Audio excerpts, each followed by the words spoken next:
오늘은요, 어린아이가 되는 행복이라는 제목으로 말씀을 나누고자 합니다. 한번 따라해 보세요. 어린아이가 되는 행복. 어린아이가 되는 행복. 미국에서 조카들이 놀러 왔습니다. 이 며칠 사이에 아이들과 함께 지내면서 제가 깊이 깨달은 것이 있습니다. 그게 뭔지 아세요? 아이들은 근심 걱정이 없다는 겁니다. 먹는데 걱정 안 하고요, 노는데 걱정 안 하고요, 잠자는데 걱정 안 합니다. 마냥 행복하게 놉니다. 한국에 왔으면 문화가 다를 것 아닙니까? 완전한 미국인이잖아요. 언어도 다르고 문화도 다르고 또 생김새도 다르잖아요. 어른 같으면 아유, 내가 영어를 잘 못해서 어떡하지? 저 사람이 나를 어떻게 볼까? 이런 걱정이 있을 텐데 아이들은요, 그런 것도 없어요.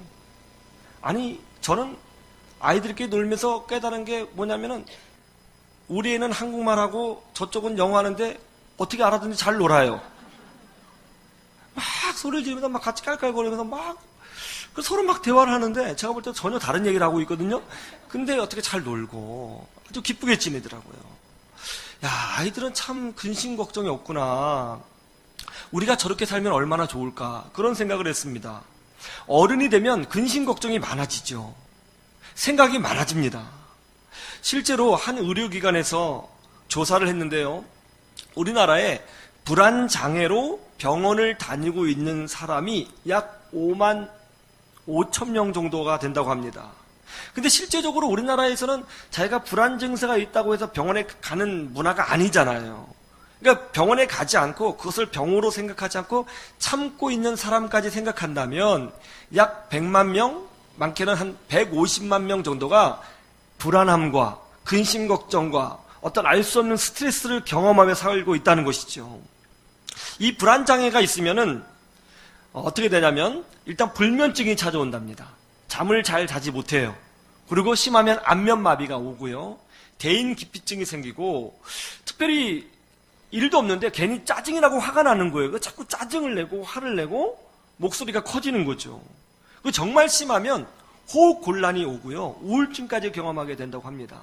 심지어 어떤 사람은 운전을 하다가 차가 많이 막히니까 이 답답함을 이기지 못해서 심장 마비까지 온 사람이 있어요. 어린아이들은 근심 걱정이 없습니다. 우리 아이들 보면 정말 주어진 시간을 아주 행복하게 살고 있어요. 오늘 말씀에 보면 예수님도 우리를 향하여 어린아이가 되라고 말씀하고 계십니다.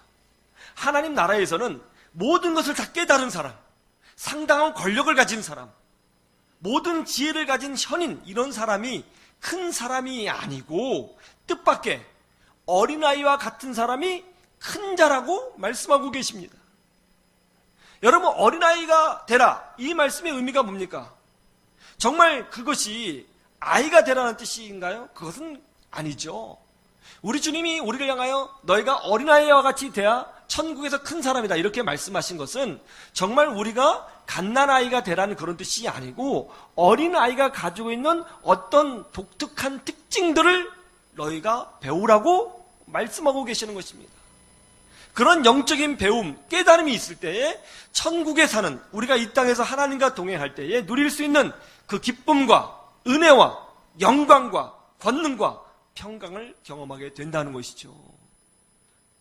그럼 어린아이 같이 된다는 것은 무슨 뜻입니까? 어린아이들의 특징이 뭐죠? 첫 번째 어린아이의 특징은 이거예요. 어린아이들은 끊임없이 조르고 요구한다는 것입니다. 한번 따라해 보세요. 끊임없이 요구한다.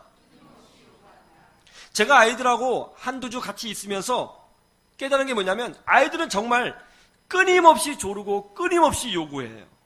항상 배가 고프고요, 항상 어디가 가고 싶고요, 항상 놀아달라고 하고요, 항상 뭔가를 해달라고 그래요. 아주 귀찮아 죽겠어요.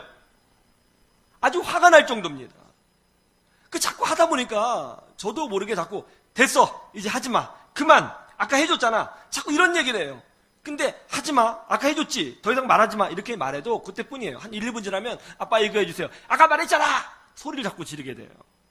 요즘 날씨가 참 덥죠. 아이들 데리고 팥빙수를 먹으러 갔습니다. 사줬어요. 요즘 팥빙수는요, 양도 참 많고 가격도 더럽게 비쌉니다. 아이들이 맛있게 먹었어요. 이제 막 가게에서 나왔습니다. 차를 타고 집으로 가는데 우리 막내 아이가 그래요. 아빠, 아이스크림이요. 야, 너 아까 팥빙수 먹었잖아. 찬 거 자꾸 먹으면 배 아파. 그 먹으면 안 돼. 아이스크림이요. 팥빙수하고 아이스크림 똑같은 거야. 안 먹어도 돼. 괜찮아. 아이스크림이요. 안 된다고 그랬지. 한 번 말하면 혼난다. 그랬더니 이제 얼굴을 딱 봤더니 내일 지구가 멸망할 것 같은 그런 근심 걱정이 있어서 막 울려고 그래요. 알아서 사줄게. 아이스크림 사줄게. 그래서 이제 가게에 들어가서 이제 하드 있죠. 하드 하나 사오라고 했어요. 애가 탁 나오면서 비타민 C까지 들고 나오면서 아빠 이것도요. 그래 먹어라. 사줬어요. 애들은 정말요 끊임없이 뭔가를 해달라고 요구하고 간청하고 조르죠. 하나님은요 우리가 하나님 앞에 이렇게 기도하는 사람이 되기를 원하시는 것입니다. 우리는 하나님 앞에서 어린아이가 되어야 되는 것입니다. 그런데 어때요? 오늘날 크리스찬들을 보면은 하나님 앞에서 어른이 되려고 하고 있어요. 하나님 앞에서 부장 역할하고, 하나님 앞에서 사장님 역할하고, 하나님 앞에서 변호사 역할하고, 검사 역할하고, 하나님 앞에서 성공한 사람이 되려고 하고 있어요.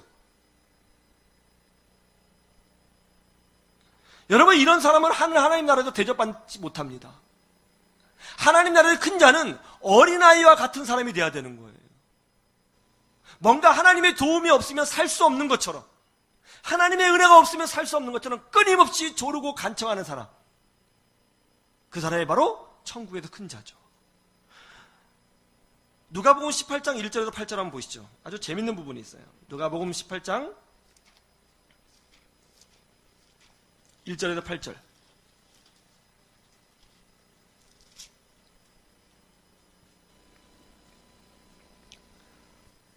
누가복음 18장 1절에서 8절.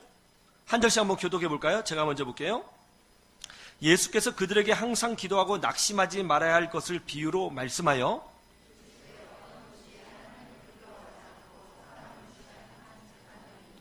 그 도시에 한 과부가 있어 자주 그에게 가서 내 원수에 대한 나의 원한을 풀어주소서 하되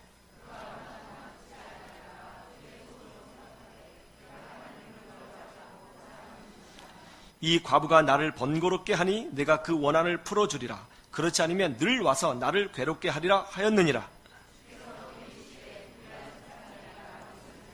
하물며 하나님께서 그 밤낮 부르짖는 택하신 자들의 원한을 풀어주지 아니하시겠느냐? 그들에게 오래 참으시겠느냐? 그러나 인자가 올 때에 세상에서 믿음을 보겠느냐 하시니라. 아멘. 한 마을에 과부가 있었어요. 성경에서 과부라고 지칭할 때는 어떤 특별한 의미가 있는 거죠. 그 당시에 과부는 가장 대접받지 못하는 사람, 가장 인정받지 못하는 사람, 가장 가난하고 극빈층에 있는 사람, 그런 사람을 상징하고 있는 거죠. 이 사람이 억울한 일을 당했던 모양입니다. 어쩌면 사기를 당할 수도 있어요. 이 억울한 문제를 놓고 재판장을 찾아갔습니다. 좀 원한을 풀어달라는 것이죠. 근데 이 재판장이 나쁜 사람이에요. 돈만 밝히고 가난한 사람 무시하는 사람이었어요. 과부가 왔어요. 무시했습니다. 들어주지 않았어요. 귀를 막았어요. 문전박대했습니다. 그런데 이 과부가 날마다 와서 조르는 거죠. 자기 문제를 해결해달라고 간청했어요. 날마다 밤낮 찾아와서 도와달라고 외쳤어요. 그러자 재판장이 귀찮아 죽겠다. 내가 들어주지 않으면 앞으로도 계속 귀찮은 일이 벌어질 텐데 차라리 들어주고 말지 하면서 들어줬다는 거죠. 하물며 너희를 사랑하시는 아버지께서는 너희들의 기도를 왜 외면하시겠느냐, 이렇게 말씀하고 계시는 것입니다. 어떤 분이 제게 이렇게 질문하시는 분이 있어요. 목사님, 저는 물질의 문제를 놓고 기도를 못하겠어요. 좀 그래요. 그럼 무슨 문제를 놓고 기도하세요? 세계 평화? 우주의 질서? 무슨 문제를 놓고 기도하세요? 물질 문제 놓고 기도해야죠. 생각해 보세요. 다른 모든 부분은 하나님의 은혜가 필요한 것이고 물질 문제는 하나님의 은혜가 없어도 되는 거예요? 그건 교만이에요. 하나님은 만복의 근원이 되시는 줄로 믿습니다. 모든 것은, 인간의 생존에 필요한 모든 것은 사실은 절대적으로 하나님께 의존되어 있는 거예요. 하나님의 왕이시고 주권자가 되시는 줄로 믿습니다. 그러면 우리는 그 문제도 하나님께 구해야 되는 거예요. 어떤 분은 그래요. 목사님, 사소한 문제까지 기도하기가 좀 그래요. 굵직굵직한 것만 기도하면 안 되나요? 어린아이들 한번 생각해 보세요. 어린아이들은 어떻게 하나요? 이렇게 하죠. 엄마, 여기 가시오. 엄마, 등 가려워요. 엄마, 손에서 땀나요. 엄마, 화장실 가고 싶어요. 엄마, 배고파요. 엄마, 김치 너무 매워요. 한도 끝도 없죠. 이런 거 다 구하는 겁니다. 엄마 입장에 보면 되게 귀찮아요. 아유, 얘가 언제 크나. 널 맨날 해달라고 그러니. 그래요. 그런데 애가 정말 커서 청소년이 되면 어떻게 되는지 아세요? 일단 애가 청소년이 되면 조르질 않아요. 그리고 지 방에 들어가서 나오질 않습니다. 대화가 끊어져요. 나오질 않아요. 그리고 항상 무언의 경고를 합니다. 나를 건들지 말아주세요. 네? 무언의 경고를 하죠. 학교 갔다 와요? 오늘 학교에서 무슨 일이 있었니? 라고 물으면 애들이 뭐라고 말하는지 아세요? 답변이 뭔지 아세요? 몰라. 그러고 들어가 버려요. 맨날 몰라요, 얘는. 들어가요. 이렇게 아무것도 부탁하지도 않고 말도 안 하고 다 모른다 그러고 지들이 다 알아서 하면 부모가 되게 편할 것 같죠. 그런데요, 애들이 부탁을 안 하고 조르지 않고 요청하지 않고 혼자 하기 시작할 때부터 부모는요, 섭섭해지기 시작하는 거예요. 우리는 예수 그리스도의 보혈의 피로 하나님의 자녀가 된 줄로 믿습니다. 우리는 하나님의 자녀가 될 자격이 없어요. 그럴 공로도 없어요. 그럴 만한 사람도 아니에요. 그렇게 여겨줘도 안 돼요. 우리는 나쁜 사람이에요. 그런 조건이 없어요. 그런데 예수님의 그 공로의 피가 너무나 대단하기 때문에 예수님의 그 십자가의 죽으심과 그 희생 때문에 우리가 하나님의 자녀가 됐어요. 그렇다고 우리가 하나님의 자녀로서 대접받지 못하는 것은 아닙니다. 그 공로의 피 때문에 오히려 더 크게 하나님의 사랑을 누리게 있는 거죠. 우리는 하나님 앞에 어른이 되려고 하면 안 돼요. 우리 하나님 앞에 모든 걸 다 갖춘 사람처럼 살면 안 돼요. 어린아이가 돼야 됩니다. 그 사람이 바로 천국에서 큰 자인 것입니다. 주 안에서 어린아이가 될 때 그제서야 우리는 내 안에 부어주시는 성령의 기쁨과 평강을 누리게 되는 것이죠. 이 평강이 있으면 세상을 이기게 되는 것입니다. 그렇게 되기를 주님의 이름으로 축원합니다. 두 번째, 어린아이들의 특징이 뭐죠? 그건 이거죠. 어린아이들은요, 항상 무한한 가능성만 생각한다는 거예요. 한번 따라해 보세요. 무한한 가능성만 생각한다. 하루는 제 아들이 큰 빌딩을 그렸습니다. 그럼 저한테 그러는 거예요. 아빠, 제가 크면요, 이렇게 큰 빌딩 아빠한테 만들어줄 거예요. 그래? 몇 층이니? 3000층이요. 야, 그거 안 돼. 100층도 힘들어. 그거 안 되는 거야. 왜 안 돼요? 지으면 되죠. 너무 높으면 어떻게 올라가? 엘리베이터 타면 되죠? 엘리베이터 타도 한참 걸리겠다. 초고속 엘리베이터 만들면 되죠? 그러면 불나면 어떻게? 그러면 낙하산 타고 뛰어내리면 되죠? 그 말이 되냐? 그리고 산소도 없어. 거기까지 가면 산소 공급계 해주면 되죠? 애하고 저하고 얘기하는데요. 특징이 뭐냐면 나는 계속 안 된다고 얘기하고 애는 계속 된다고 얘기하는 거예요. 이게 애들의 특징이에요. 애들은 안 될 거 생각하지 않아요. 근심 걱정 생각하지 않아요. 항상 되는 것만 얘기하는 거예요. 잭 안드라카라고 하는 아이가 있었습니다. 이 아이가 삼촌을 되게 좋아했거든요. 그런데 그 사랑하는 삼촌이 췌장암으로 세상을 떠났습니다. 충격을 받았어요. 아이가 췌장암이 뭔지를 잘 몰랐습니다. 인터넷을 찾아서 췌장암을 공부하기 시작했어요. 췌장암을 공부하면서 깜짝 놀랐습니다. 다른 암은 모르겠는데 이 암 중에서 조기 진단을 가장 하기 힘든 것이 췌장암이라는 것입니다. 췌장암은 조기에 찾아낼 수가 없어요. 그 사람이 어떤 자각 증상을 느끼면 죽을 때입니다. 다른 암은 좀 어떻게 찾아낼 수 있는데 췌장암은 못 찾아내는 거예요. 그리고 췌장암을 찾아내기 위해서 진단을 하려고 할 때는 적게는 수백만 원, 많게는 수천만 원을 들여서 검진을 해야 되는데 그것도 30%밖에 못 찾아낸대요. 거의 찾아내지 못하는 거죠. 삼촌이 이래서 죽었구나. 이 아이가 자기 죽은 삼촌을 생각하고 이제 췌장암을 미리 찾아낼 수 있는 방법을 연구하기 시작했습니다. 아이예요. 이 췌장암을 미리 진단하겠다고 하버드 의대에서 세계 최대 의대인 존스 허킨스 의대에서 그렇게 연구했지만 아무도 그걸 찾아내지 못했거든요. 근데 애가 그거 찾아내겠다고 연구하기 시작했어요. 그 주변 사람들이 말 같지도 않은 소리 하고 있네. 공부나 해. 고등학교 졸업하고 얘기해. 지금 세계 최고의 학자들도 못하는 걸 네가 어떻게 할 수 있어? 이렇게 핀잔을 줬어요. 근데 애는 애니까 자꾸 될 수 있다고 생각하고 가능성을 계속 찾았어요. 연구했어요. 그러다가 놀라운 걸 발견했어요. 이 사람의 몸에는 메소타민이라고 하는 물질이 있는데 이 물질이 췌장암하고 상당히 연관이 있다는 것을 이 아이가 알게 됐습니다. 그리고 어떤 아이디어를 얻었는데 췌장암을 미리 진단할 수 있는 아이디어를 얻게 됐어요. 그래서 이 문제를 놓고 이제 임상 실험을 해야 되잖아요. 췌장암 환자들에게 자기가 임상 실험할 수 있도록 도와달라고 미국 전역에 있는 의과대학 의사들에게 메일을 보내기 시작했습니다. 제가 좋은 방법을 찾아냈습니다. 공부할 수 있도록 도와주세요. 답장들이 왔는데 답장들이 한결같이 뭐였냐면 땡! 장난하니? 여기 장난하는 곳 아니야. 공부나 열심히 해. 그런 꿈을 가진 것도 훌륭하지만 그런 문제로 자꾸 이렇게 귀찮게 하면 안 된다. 그런 답변이 온 거예요. 정말 영화 같은 이야기인데 999통을 보내는 다 노를 경험했어요. 다 안 된다는 거죠. 근데 딱 200통째에 긍정적인 답변이 왔습니다. 존스 호킨스 의과대학 교수인 아느리반 마이트라라고 하는 교수가 그래? 네 아이디어가 좀 독특한데? 가능성이 있겠구나.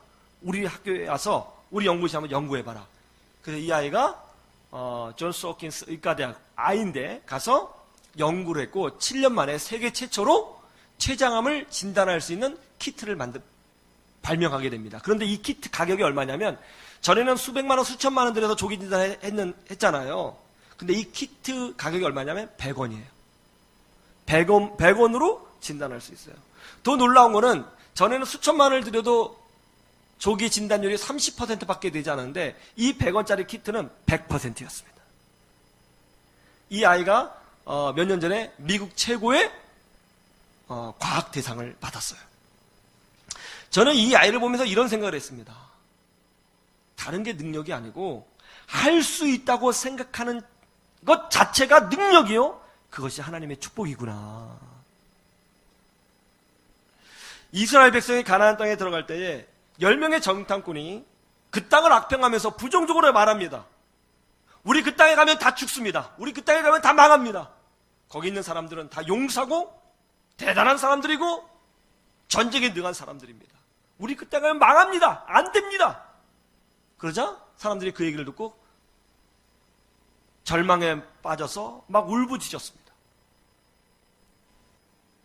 그러나 갈렙과 여호수아는 어떻게 말했나요? 이렇게 말했죠. 아니라 하나님이 함께 하시면 우리가 할 수 있느니라.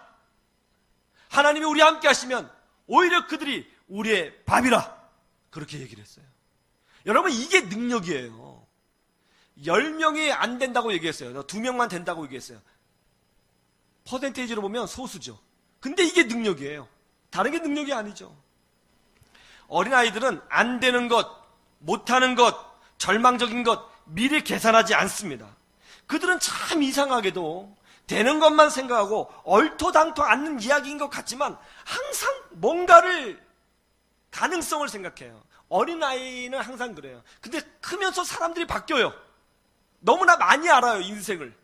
안 되는 걸 너무 많이 경험했어요. 안 된다고 얘기하죠. 어린아이의 특징이 항상 된다고 하는 것을 보면 사실은 하나님이 우리 인간의 본성에 넣어준 것이 바로 그것이 아닌가 생각을 합니다. 그런데 우리는 인생 경험을 너무 많이 했어요.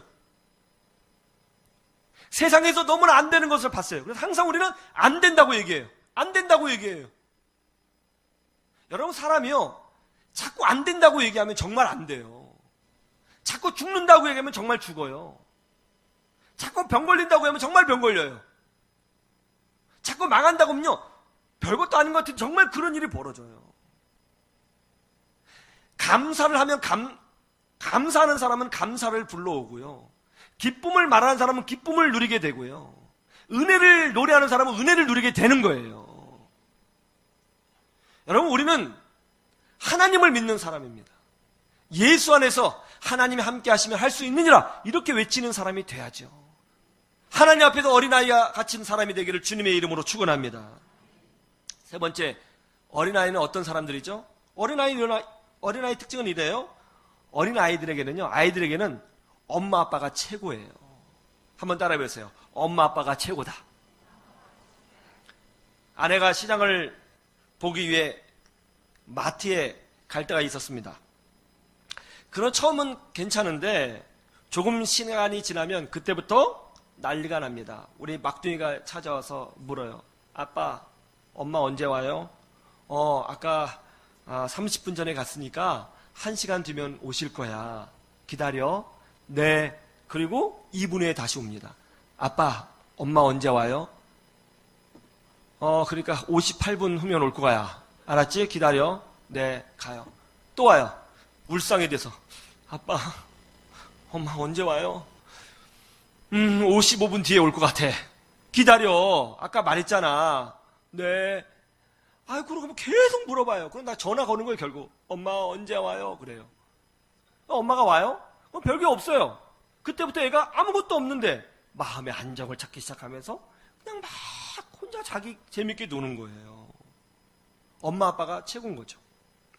TV를 보다 보면 예쁜 연예인들이 많이 나오죠. 그래서 제가 가끔 우리 아이에게 이렇게 얘기합니다. 야, 저 탤런트 예쁘다. 그치? 그러면 제 아이가 정색을 하면서 이렇게 합니다. 아니요, 안 예쁜데요. 엄마가 제일 이뻐요.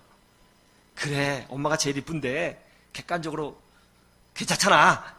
아니요, 엄마가 제일 이뻐요.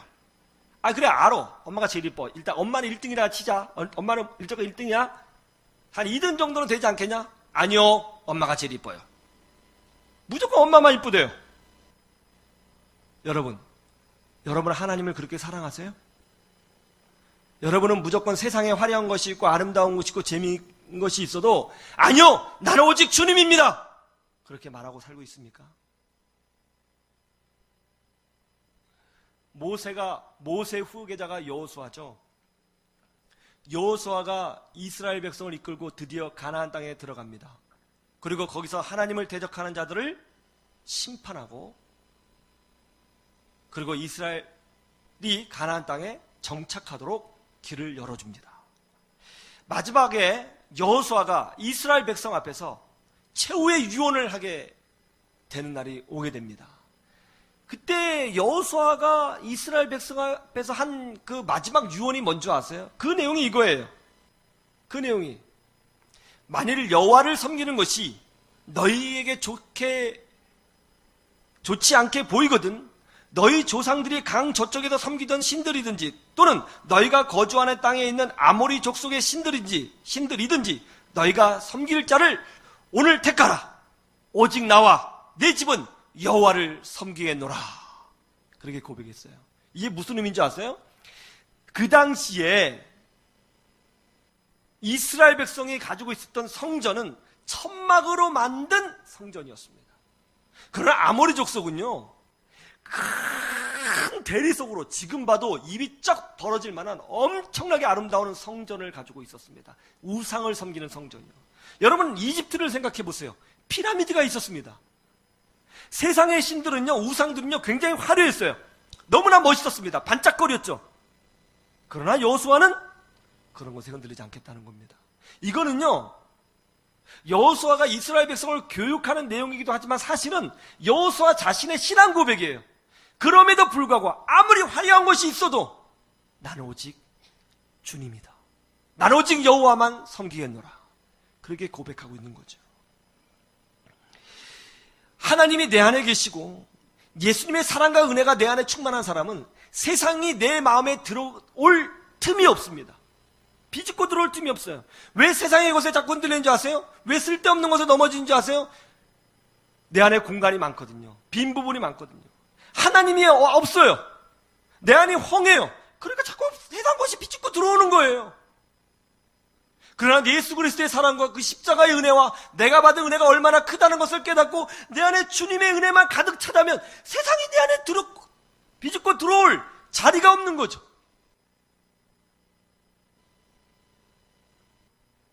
예수님의 은혜가 내 안에 가득하다면 근심 걱정이 내 안에 자리 잡고 있겠습니까? 불안이 있겠어요? 근심 없는 거죠. 그런 사람은 찬양하는 거죠. 평화로다 하늘 위에서 내려오네. 마귀는 끊임없이 우리 심령에 불안과 두려움과 근심을 넣어줄 것입니다. 그러나 우리가 오직 예수, 오직 주님으로 산다면 내 안에 참된 평강과 은혜와 능력과 감사가 채워지게 되는 것입니다. 존 디커슨 목사님이 나는 강하다 이런 책을 썼습니다. 이 목사님이 밥 존스 대학교를 졸업하고 이제 20대부터 목회를 하기 시작했습니다. 그런데 27살 때에 뇌졸중이 왔어요. 27살 때 중풍이 온 거죠. 말을 제대로 할 수 없게 됐고요. 반신불수를 경험하게 됐습니다. 중풍이 딱 찾아오니까 가장 강력하게 이 목사님의 심령을 강타한 내용이 뭐였냐면 그것은 걱정과 근심이었습니다. 내가 이렇게 살다가 끝나는 걸까? 말도 제대로 못하는데 목회는 할 수 있을까? 평생 장애인으로 살아야 되는 건가?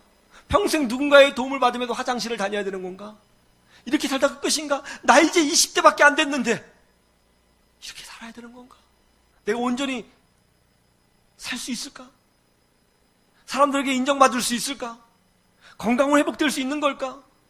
다른 부작용은 있는 것 아닌가? 이런 근심 걱정이 디커슨 목사님의 심령에 가득 채워지게 된 거예요. 그러니까 살고 싶지 않더래요.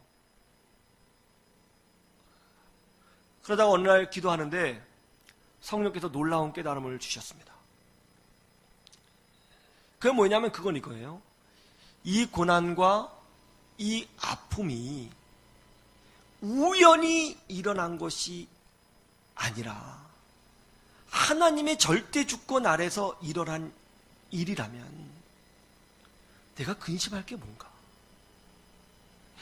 인생이 마구잡이로 랜덤으로 돌아간다면 정말 불안하고 두렵겠지만 나를 사랑하신 하나님, 나를 사랑하셔서 독생자 예수님을 십자가에 내어주신 그 하나님이 이 모든 일을 다 감독하고 계시고 섭리하고 계시고 주관하고 계시고 나를 보고 계시다면 사실은 두려울 것이 하나도 없지 않은가? 세상은 마구잡이로 돌아가는 것이 아니라 하나님 손끝에 있구나. 그런데 그 하나님이 나를 사랑하시는구나. 나는 하나님의 질서 가운데 있구나. 이걸 깨닫게 됐어요. 그걸 깨닫자 마음의 평강이 찾아왔습니다. 그리고 자신의 불신앙을 주님 앞에 철저히 회개했습니다. 마음의 평강을 누리고 성령의 기쁨을 누리기 시작하는데요. 놀랍게도 마음이 평안해지니까 그때부터 몸의 신경이 돌아오기 시작하더래요. 지금 완전히 회복돼서 미국에 있는 한 교회에서 담임 목회를 하고 있고 현재는 자기처럼 절망감을 경험했던 그리스도인들을 세우는 상담 사역자로 쓰임받고 있습니다. 여러분, 존 디커슨 목사님이 만난 그 하나님을 우리가 오늘 만나야 되는 줄로 믿습니다. 세상은 마구잡이로 돌아가는 것이 아닙니다. 그렇게 보일 뿐이죠. 세상은 하나님 주권 아래에 있습니다. 그런데 그 하나님이 우리의 아버지가 되신답니다. 우리 하나님이 최고인 줄로 믿습니다. 우리는 하나님 앞에 어린아이가 되어야 됩니다. 어른이 되려고 하지 마십시오. 큰 사람이 되려고 하지 마십시오. 하나님 앞에서 어린아이가 되셔서 그 품에 거하시고 하나님이 주시는 기쁨과 평강을 누리셔야 됩니다. 근심 걱정 다 십자가 앞에 내려놓고 어린아이가 되십시오. 그래서 하나님이 주시는 그 은혜와 평화와 기쁨과 자유함을 누려 세상을 이기는 믿음의 사람들이 다 되시기를 주님의 이름으로 축원합니다. 축원합니다.